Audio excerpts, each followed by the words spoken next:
Short-term interest-bearing note. Let's go through exercise 718.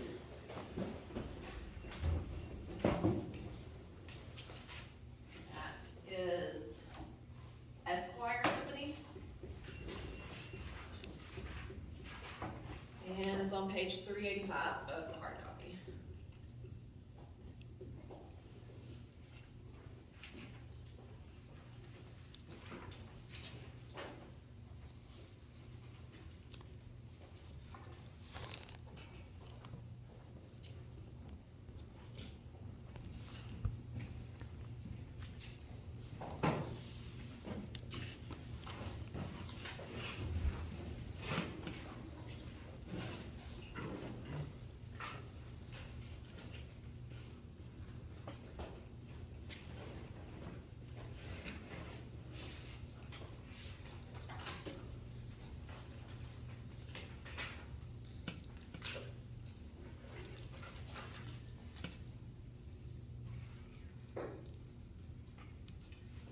Alright, it says on June 30th, 2021, the Esquire Company sold some merchandise to a customer for $30,000. In payment, Esquire agreed to accept a 6% note requiring the payment of interest and principal on March 31st, 2022. The 6% rate is appropriate in this situation. So the difference in this and what we looked at before is it's not just an open-ended line for the customer. Maybe this customer had bad credit history, and so the company said, okay, I will sell this to you, but I'm gonna charge you interest, and I'm gonna make you sign a promissory note that says you promise to pay, and you will pay interest. And so the note starts on June 30th, 2021, and it goes to March 31st, 2022, so that's 9 months. June 30, 2021 to March 31st, 2022. So that's 9 months of interest.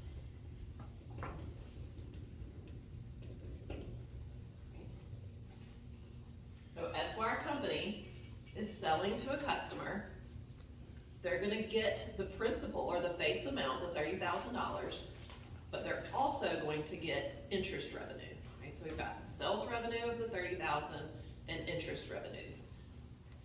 The accounting issue with the interest revenue is that in 2021, we've got 6 months.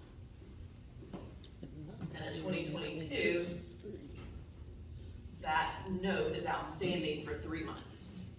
So that's how we split the interest. We're gonna record 6 months worth of interest in 2021 and 3 months worth of interest in 2022. Right, that's our revenue recognition. So we have journal entries to record on the day the transaction takes place. When we make the sale to the customer, instead of debiting accounts receivable, we debit notes receivable for the sales price of $30,000, and we credit revenue.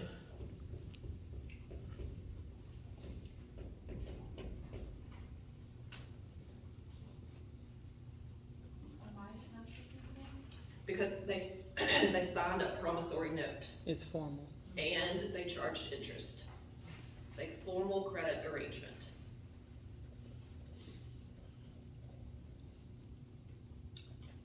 So nothing is going to physically happen until March 31st, right? We sold the customer the merchandise on June 30th, and they're gonna pay for it on March 31st. They're gonna pay for it plus interest on March 31st. The accounting issue is that I've got this break here where I need to stop, pause, and record my interest revenue for 2021. And so this is an adjusting journal entry at the end of the year. There's no trigger, nothing told me that I needed to record this. I just added it to my checklist and I remember to do it. I need to record interest receivable because they're gonna pay me some interest in March. I get my interest revenue now. I want to record revenue in the period that it was earned. This customer customer owed me money, even though they're not gonna pay me until March 31st, they borrowed money essentially from me, and I'm owed interest revenue, so I need to get 6 months of the revenue into the current year. Formula for interest we've seen before, principal times rate times time, where time is a fraction of a year, meaning it's always over 12. Principal is the face amount that they owe us. Rate is the interest rate that we're charging, 6%.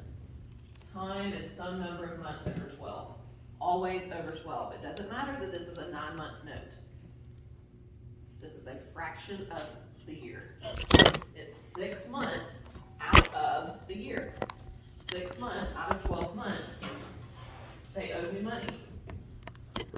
So that's $900 revenue that I get to record in 2021. So I had sales revenue of $30,000, interest revenue of $900.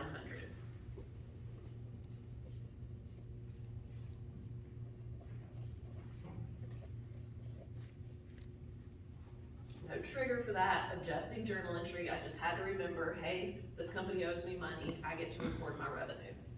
Do you mind, for some reason, what's P again? Principal, thank you. I'm blinking. What's P? Principal times rate times time. Principal is the face amount that they owe you, face amount of the note, $30,000. This is an annual interest rate, 6%. And then this is a fraction of the year, always over 12. Always, always, always over 12. It's been 6 months since the last transaction, so that's how I knew the numerator was 6. Now it's time for them to pay us. It's 3/31/22. I'm going to receive cash, which is gonna be the principal plus the interest, which I could calculate, but I'm gonna back into that number because it's easier. I have 2 receivables sitting on my books. I have a notes receivable and I have an interest receivable. That means they're gonna pay me later. Well, now's the time that they pay me, so I need to get rid of those receivables. Those 2 receivables were debits, so I'm gonna credit notes receivable for 30.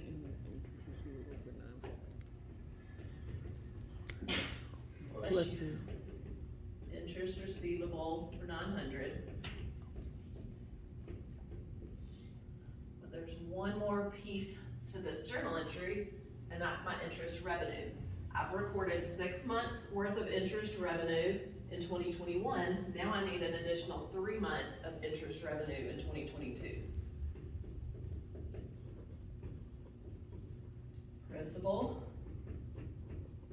times rate times time, always a fraction of the year over 12. It's been 3 months in 2022. So the amount of revenue that I get to record is $450.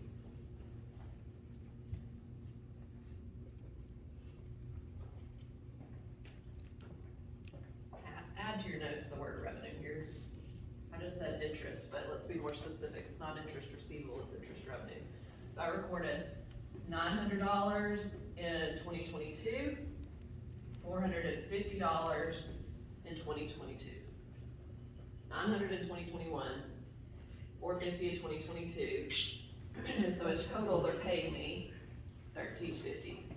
So they pay me $30,000 principal plus $1,350 in interest. They pay me a total of $31,350.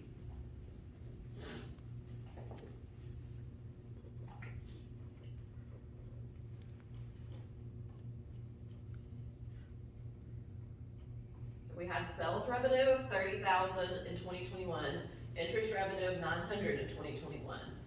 Then when they paid up in 2022, the only revenue that we had was the little bit of interest revenue that was left over.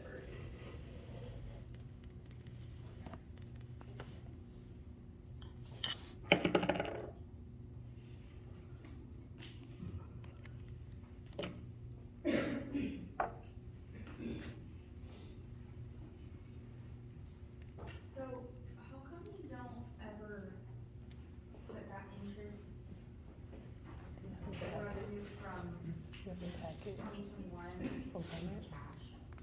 Do you think that? We did. This receivable here, Oh, bottom oh, floor, I see it. came into here. Okay. Both of those two entered up in there.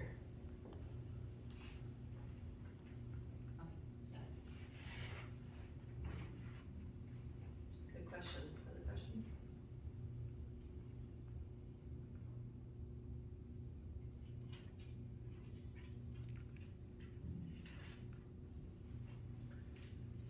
Alright, well, I wrote super big for some reason, so now I gotta erase it.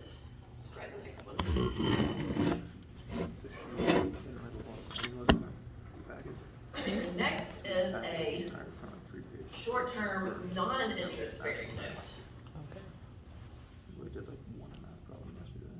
great, that makes me feel good. It's like almost the exact same thing as the bonds. They're in stock now. Okay, It's like almost the exact same equation.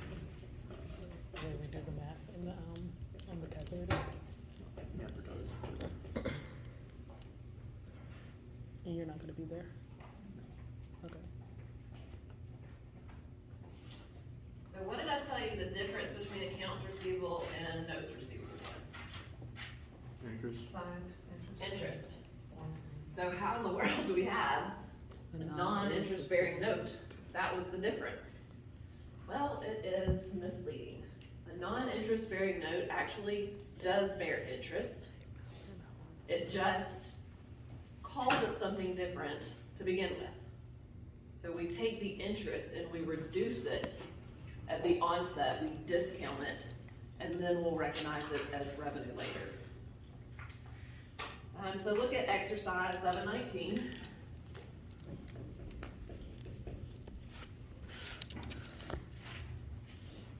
So this is a variation of the one we just did, except we're modifying it to make it a non-interest bearing note. On June 30th, 2021, the Esquire company sold merchandise to a customer and accepted a non-interest bearing note in exchange. The note requires payment of $30,000 on March, I think that meant to say 31st. It may in your ebook, on mine it says 21st. The note requires payment of $30,000 on March 31st. The fair value of the merchandise exchanged is $28,200. So they are selling merchandise that costs, or that has a value of $28,200, and the customer has to pay $30,000 for it. So there is interest, they're paying more for this what the price product is. than its value. Furniture entries. Alright, so on 6/30/2021, the transaction takes place. We record an asset, a note receivable for $30,000.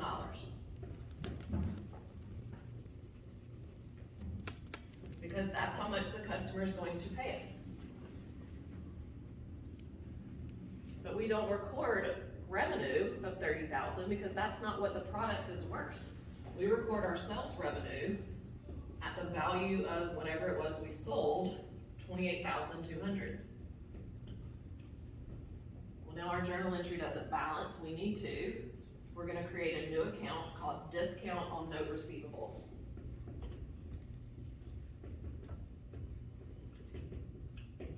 This is a contra asset account.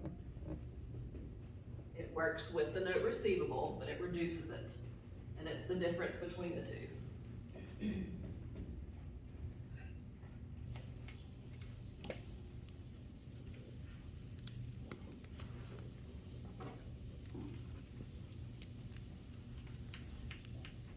Why would you do a non-interest bearing note?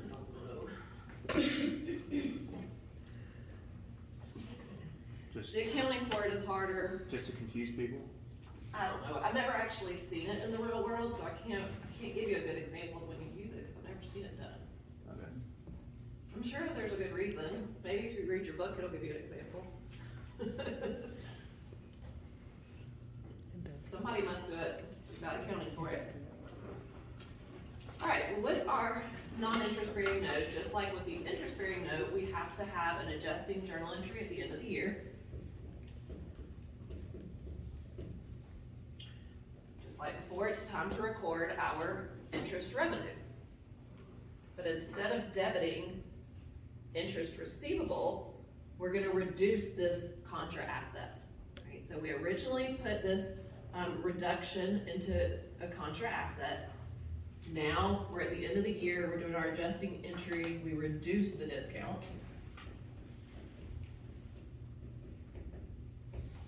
And we record interest revenue. So is it the same idea? You'd like multiply or divide that by 12 and then multiply it by the months? 1,800 divided by 12 times 6.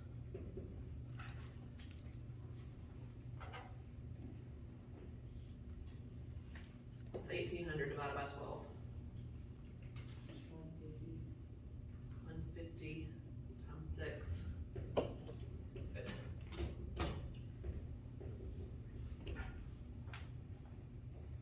So we're just allocating that 1,800. Yes, we can. Yeah, think it's it's not, 900. yeah, it's 900. That I did my math wrong. So you want me to cut that out? That work? No, it's just the No. multiplication part. The 12 months is good. Yeah, Yeah, it should be, the answer should be 900. Yeah, just the I answer. paused it. The answer is 1,200, Oh, okay. so the math has to be wrong So it's 1,800 divided by 12. by 9, because it's a 9-month note. Uh, So we wanna spread the 1,800 over 9 months. okay. That makes more sense. 6 months. 3 months. Yeah, if this is 1,800 in total. We wanna have 1,200 and 600. Oh, okay. Because I wasn't getting why you would, if your discount on notes receivable was 1,800, why it would be 1,200 all of a sudden. So, okay, let me So, write that down. is it only for the life no? Okay. Yeah, What do you so say? divided by 9 because that's the life of the note. The amount. Okay. not Based on years. So we're not calculating interest, that's why we wouldn't use 12. We use a denominator of 12 in the PRT formula. That's not what we're doing here, we're just allocating 1,800 over the life of the note.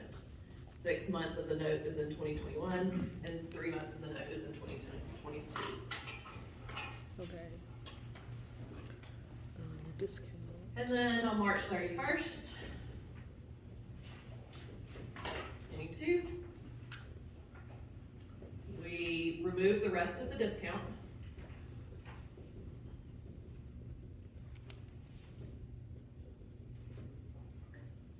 We recognize the cash that we receive. We remove the note receivable.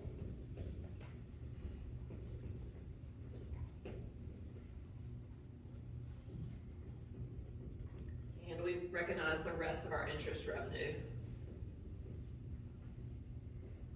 which I showed over here as 600.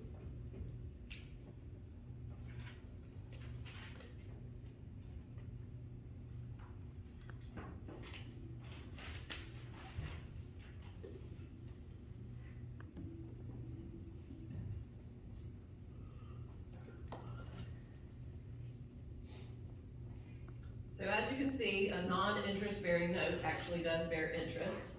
The interest is deducted or discounted from the face of the note at the onset. And then it's amortized to revenue over the life of the note. You could have a non-interest bearing note that's short-term or long-term. This is just an example of a short-term.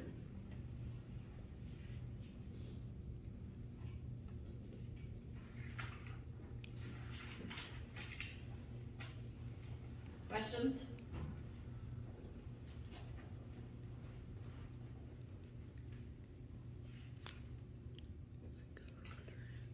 Alright, so now I'll give you an example of a long-term note receivable. Oh, no, Wait, actually, I do have a question real quick. yep, there's more stuff to this. If there's interest revenue, why is it, so it says non-interest bearing note is interest revenue on a non-interest bearing note? Yeah, it's a misnomer. It's, I have a question then. Okay, so Do you remember a couple classes ago when I was confused about how we were doing something, like how we were classifying this specific account? And you were like, no, they're not separate accounts. These are all, we're not doing, oh, this account, this account. This is all what the interest revenue over different types of companies are having in this one account. Like they're contributing to the interest account. Different companies are contributing to this one interest account for our company, and that's how we do it. So if these are short-term non-interest bearing notes, and that's how we're supposed to be labeling it because they're not supposed to have interest on them, are they still going into the interest revenue account?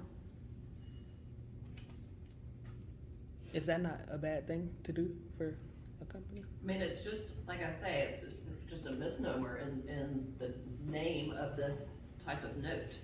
But it is not a way for a company to get one over on a customer. That's what it feels. Right, it does feel that way, but it's not, because you're a savvy business person and you realize that you just purchased merchandise that had a value of $28,200, but you're paying $30,000 for it.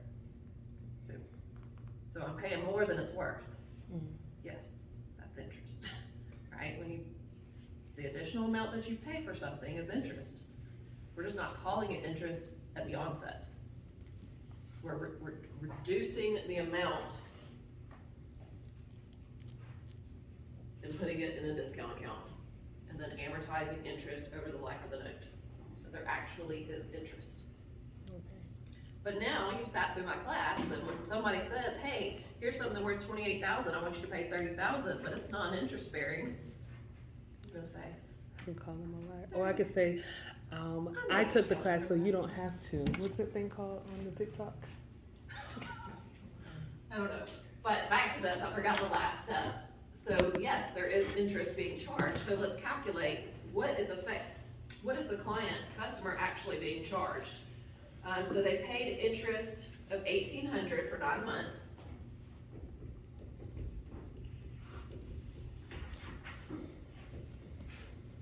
So this is what you would do if you were the customer.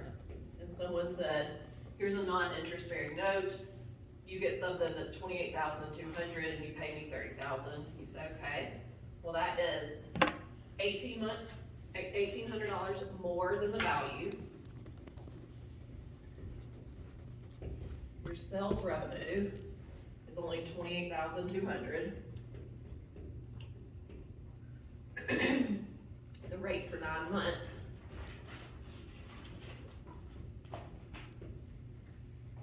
is 6.38%.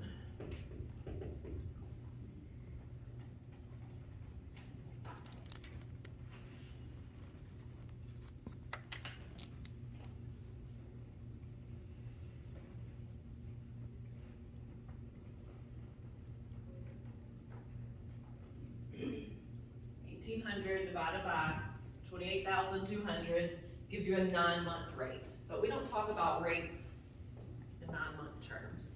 We talk about annual interest rates. And so we need to annualize this, and the way that you do that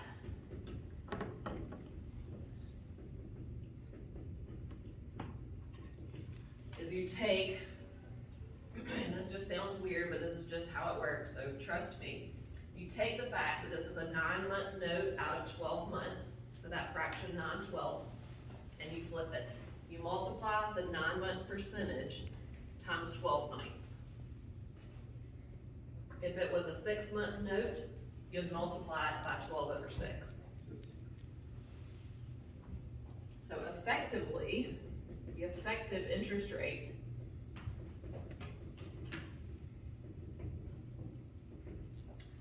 is actually 8.51%. That is what the customer effectively paid in interest.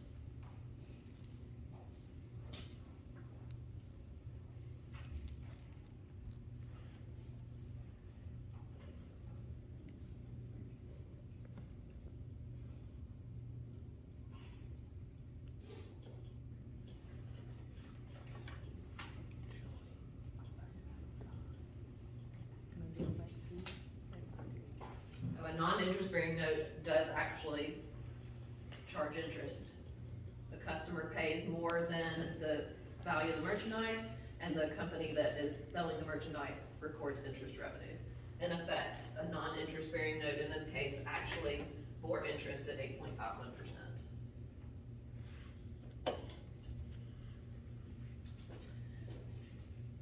All right. Long-term note. So, with accounts receivable and with short-term notes receivable, time value of money doesn't come into play because it's less than a year. You would have learned time value of money in 2102. You remember the present value tables?